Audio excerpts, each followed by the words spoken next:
자, 세 번째 썰 한번 가보도록 하겠습니다. 댓글 컨텐츠고 영상 제목 나 아닌 다른 이에게 신경 쓴다는 건 내가 그만큼 외롭다는 건데 인생 반만큼 살았으면 인생은 외로움 그 자체이고 홀로 살아가야 한다는 걸 깨달을 될 때이네요. 라는 영상에 달린 댓글입니다. 저는 그렇게 생각해요. 우리가 태어날 때 혼자 태어나잖아. 맞죠? 뭐 쌍둥이가 있으면 형제가 있겠지만 대부분 혼자지 않습니까? 혼자 태어나잖아. 뭐 태어나면서 가족이 있고 형제가 있고 뭐 그런 건데 뭐 딴 나라 사람들 어떨지 모르겠죠. 유독 한국 사람들이 이 외로움에 대한 것을 굉장히 안 좋게 봐요. 그렇죠 여러분? 그리고 혼자서 뭔가 하는 것을 상당히 두려워하는 사람들이 많아. 지금도 그래. 특히 나이가 좀 있는 분들이 뭐 밥을 혼자 먹는다거나 어디 혼자 간다거나 아니 어디 혼자 뭐 낚시하러 간다거나 혼자서 여행 간다거나 혼자서 게임한다거나 이런 것들 상당히 두려워해요. 근데 요즘 젊은 친구들은 좀 다른데 근데 한번 생각해봐요. 여러분 지금 주변에 있는 사람들이 언제까지 내 옆에 있을 것 같습니까? 언제까지? 나랑 전화 연락하고 가끔씩 이렇게 뭐 만날 수 있고 커피 한잔 마실 수 있고 뭐 술 한잔 마실 수 있고 뭐 근황 주고받을 수 있고 그런 지인이나 친구도 있을 것 같은데 그 사람들이 언제까지 내 곁에 있을 거라 생각하시나요? 설령 뭐 내 곁에 있다고 하더라도 이 사람들을 언제까지 우리가 만날 수 있을까? 뭐 사람마다 다르겠지만 제 개인적인 경험을 가지고 말씀을 드리자면 나이 먹어서도 만남의 저점이 감소하는 거는 사실인 것 같아요. 이건 여러분도 많이 공감하실 것 같아요. 그러니까 뭐냐 하면 나이 먹어서도 만날 사람이 없다기보단 만나는 횟수나 좀 빈도가 적어지는 건 맞는 것 같아요. 그리고 예전처럼 누군가를 만나도 이 설레임이나 뭔가 즐거움이라는 감정이 많이 안 생겨요. 네. 그러니까 우리가 사람 만나면 뭔가 즐거움도 있고 힐링도 있는 건데 점점 그런 느낌이 덜 느껴져요. 나이 먹으면. 그리고 이제 만났다가 뭔가 좀 상처받는다거나 아니면 이제 사람에게 대인다거나 그런 경험을 하게 되면 뭔가 사람에 대한 적개심이나 불신의 감정이 생겨요.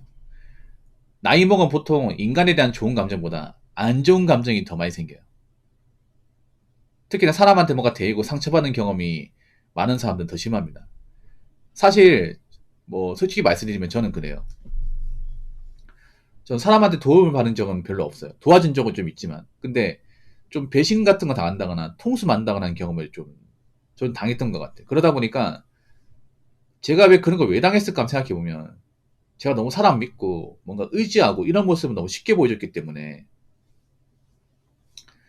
당했다고 생각합니다. 제가 느낀 게 뭐냐 하면 내가 뭔가 상대방한테 약한 모습 있죠.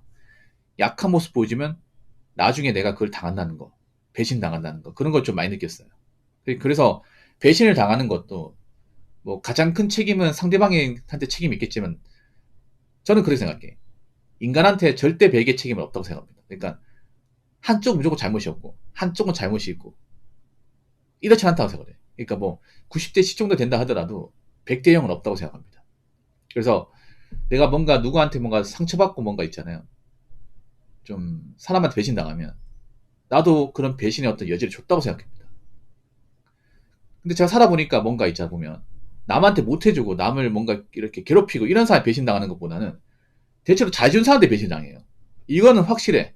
남자는 여자잖아. 왜 그런 거 있잖아. 남녀관계 바람피는 것도 그 이성한테 잘해준 사람이 잘해준 이제 남친 여친이 바람펴요. 야, 이 사람한테 신경 안 쓴 것도 아니고 못해준 것도 아니야. 근데 바람펴요. 그래서 이 배신이 대비 더 큰 거야. 내가 해준 게 얼마인데 내가 이 사람한테 얼마나 신경 쓰는데 이런 말 나오잖아. 보통 배신당한 사람들이. 그렇지 않습니까? 내가 그래도 이 사람한테 그래도 뭐 무신양면 도와주고 이 사람한테 정말 뭐 이런 것 이것저것 다 챙겨주고 잘해줬는데 돌아온 게 배신이야. 이런 경우 많아요. 뭐 아무것도 신경 안 쓰고 아무것도 해준 게 없는데 배신 나가면요. 아 그래 뭐 나도 뭐 해준 게 없으니까 내가 돌려받은 거다. 이렇게 받아들일 수 있어. 근데 보통 대부분 배신 사례는 뭔가 해준 사람들이 배신당해요. 진짜로. 뭐 돈을 빌려줬다거나 아니면 데이트 비용 같은 거 다 냈다거나 아니면 어려울 때 도와줬다거나 네. 이런 사람들이 배신당해요. 잘해준 사람들이. 진짜로. 그러니까 배신당한 사람들이 뭔가 인격적으로 뭔가 문제 있다거나 누구를 뭔가 괴롭혔다거나 그런 적이 없는 사람들이야. 근데 당하는 거예요. 그러니까 데미지가 세게 오는 거야. 내가 딱히 못한 것도 없는데. 그래서 제가 느낀 게 뭐냐 하면 사람한테 너무 전적으로 내가 매달린다는 생각을 주면 안 돼요. 절대로. 예. 이런 거야 뭐냐면 그냥 맨날 보자고 하면 내가 놔주고 어. 내가 뭔가 그 사람한테 끌려다니는 모습을 보여주면 안 돼. 남녀관계도 마찬가지야. 그리고 가족 간에도 전 솔직히 말해서 가족다워야 가족이 좋다고 얘기하면 우리나라는 좀 그런 게 있어. 가족이 무조건 최고다. 전 아닌 것 같아요. 가족다운 가족이 있어야 최고지. 남보다 못한 가족도 굉장히 많습니다. 우리나라 가정사가 문제가 많은 게 뭐냐면 우리나라 가정사는 뭔가 문제가 생기면 이게 외부로 노출이 잘 안 됩니다. 큰 사건으로 번지기 전까지 외부로 노출이 안 돼. 각자 가정 문제가 있어도 이런 것들을 속 시원하게 얘기를 잘 안 합니다. 그래서 가정 문제가 없는 줄 알아요. 다 문제없이 잘 사는 줄 압니다. 근데 진짜 잘 사는 분들 그렇게 많지 않습니다. 솔직히 말해서. 물론 가족 관계가 정말 원만하고 뭐 사이 완전 뭐 나쁘지 않고 이런 가족 관계는 사실 없어. 짜잘하게 싸우고 뭐 트러블 있고 뭐 말 안 맞고 이런 건 있는데 정도가 심한 점이 많다는 거죠. 근데 그런 것들이 웬만하면 잘 안 알려져요. 예를 들어 뉴스 같은 거 그런 거 있잖아. 뭐 일가족이 뭐 안타까운 선택을 했다. 근데 사람들이 이제 그 주민들 얘기 들어보면 몰라요. 아, 이 집안들 잘 사는 줄 알았는데 이렇게 얘기합니다. 그런 경우 많이 있죠, 여러분. 어?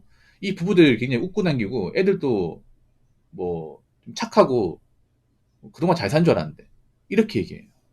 그러니까 우리나라 가정사라는 게 웬만하면 외부로 잘 안 나옵니다, 이게. 그래서 이 말은 뭐냐 하면 뭐 물론 좋은 가족도 있긴 하지만 정말 가족 문제가 이제 터지기 일보 직전인 그런 가족도 있다는 거죠. 제가 말한 건 뭐냐 하면 그렇다고 가족을 멀리하라 이게 아니라 가족도 각자 자기 역할을 잘해야 그 가족이라는 게 나이 먹었을 때 유지가 된다는 겁니다. 근데 말이 좋아 가족이지 이거 왼수나 다름없으면 언젠가는 깨질 수 있다는 거죠. 앞으로 깨지는 가정사 많을 겁니다. 점점 이제 우리나라가 그런 가족 간의 정을 느끼기 힘들어지고 있습니다. 네. 그럼 예전처럼 뭐 부모 자식 간에 우애 좋고 이런 것도 사실 옛날 문화가 되는 거예요. 옛날 문화. 네. 이제 뭐 자식이 부모를 모시는 시대 아니고요. 뭐 나이 먹고 이제 부모 자식이 같이 사는 것도 아니지 않습니까?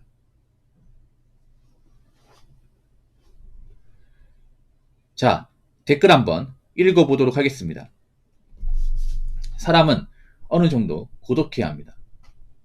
어느 정도 고독해야지 자기 성찰도 잘 되고 나중에 주변에 아는 사람들이 떠나도 슬픔을 극복하기도 쉽습니다. 그리고 우정 물론 필요하긴 하죠. 근데 집착하면 안 됩니다.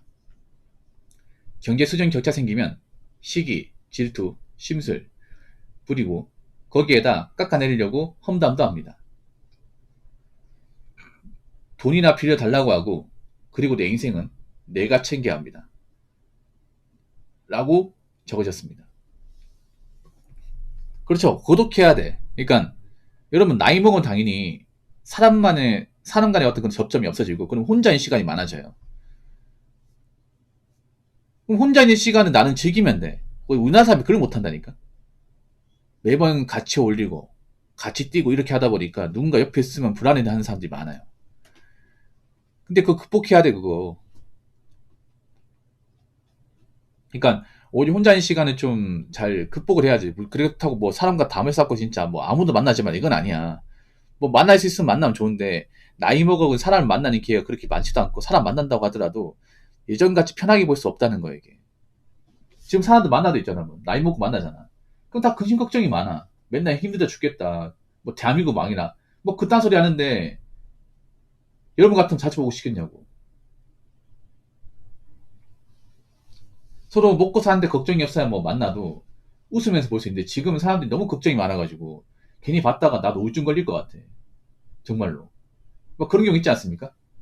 뭐 친구가 보자고 해가지고 정말 오랜만에 나갔어. 그래서 어떻게 사는 거 궁금해가지고 이것저것 이야기 듣는데 얘가 막 굉장히 막 힘들어해. 막 눈물 흘리고. 그래서 얘기 들어보니까 사업 망했고 그래서 와이프랑 이혼 준비하고 있고 뭐 이런 얘기 나오는 거야. 그러니까 막 아 그래 뭐 살다 보면 그럴 수 있지 뭐. 인간 어떻게 사라지더라. 너 잘 극복할 수 있어. 이렇게 다독이는데 하는 말이, 아이 씨발 너 대한민국 이제 뭐 망이 가는데 그냥 이왕 말고 시원하게 망했으면 좋겠다. 시사하면 뭐하냐 뭐 이런 식으로 얘기하잖아. 그러면 아무리 친구라도 이 생각 들어. 얘 많이 변했구나. 뭐 진짜 힘들구나. 왜냐하면 요즘 힘든 사람이 많다 보니까 이게 문제가 뭐냐 하면, 여러분 주변에도 친구 중에 힘든 사람도 있을 거 아니에요. 그런 사람 보잖아요. 그러면 기가 빨려 이게.